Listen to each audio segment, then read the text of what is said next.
Assalamualaikum warahmatullahi wabarakatuh. Hai, perkenalkan saya Felin Bunga Adista, NIM 211055400015 dari kelas Ilmu Komunikasi A. Di sini saya akan menjelaskan mengenai apa sih komunikasi interpersonal itu. Oke, di sini saya akan mengambil pengertian komunikasi interpersonal dari Dento tahun 1976. Menurut Bento, komunikasi interpersonal merupakan pengiriman pesan dari seseorang dan diterima orang lain dengan efek dan umpan balik yang berlangsung. Adapun ciri-ciri dari komunikasi interpersonal, yang pertama yaitu spontanitas yang terjadi melalui media utamanya yaitu tatap muka. Yang kedua adalah tidak ada tujuan yang diterapkan terlebih dahulu. Kemudian yang ketiga adalah terjadi secara kebetulan dengan peserta yang identitasnya kurang jelas. Yang keempat adalah mengakibatkan dampak secara sengaja maupun tidak sengaja. Kemudian yang kelima adalah kerap kali berbalas-balasan. Yang keenam harus membuahkan hasil. Yang ketujuh adalah menggunakan lambang-lambang yang bermakna.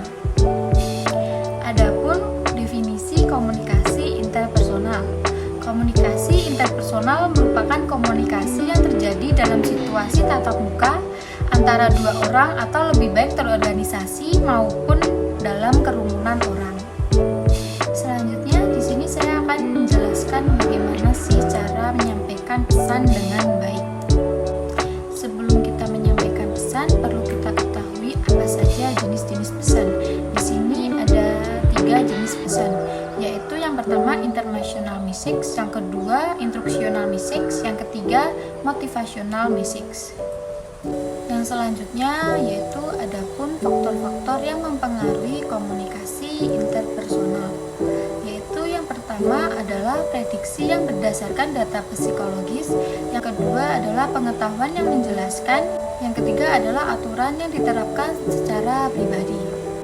Ada juga ciri-ciri dari faktor-faktor yang mempengaruhi komunikasi interpersonal. Yang pertama yaitu arus pesan cenderung dua arah, yang kedua konteks komunikasinya dua arah, yang ketiga yaitu tingkat umpan balik yang cukup tinggi, yang keempat yaitu kemampuan mengatasi tingkat selektivitas, yang kelima adalah kecepatan jangkauan terhadap khalayak yang besar relatif lambat, yang keenam adalah efek yang terjadi kemungkinan adalah perubahan sikap. Yang selanjutnya yaitu bagaimana sih caranya kita menyampaikan pesan dengan baik dan benar.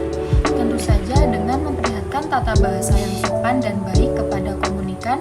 Kemudian kita juga perlu mengenal atau mengetahui pengetahuan si komunikan. Yang ketiga adalah mengenal situasi atau konteks. Dan keempat adalah memberi informasi dan memahami informasi. Yang selanjutnya yaitu bagaimana sih caranya kita menyusun pesan dengan baik dan benar. Tentu saja yang pertama yaitu kita perlu memperhatikan tata bahasa yang sopan dan baik saat berbicara kepada komunikan. Yang kedua yaitu kita perlu mengenal pengetahuan komunikan.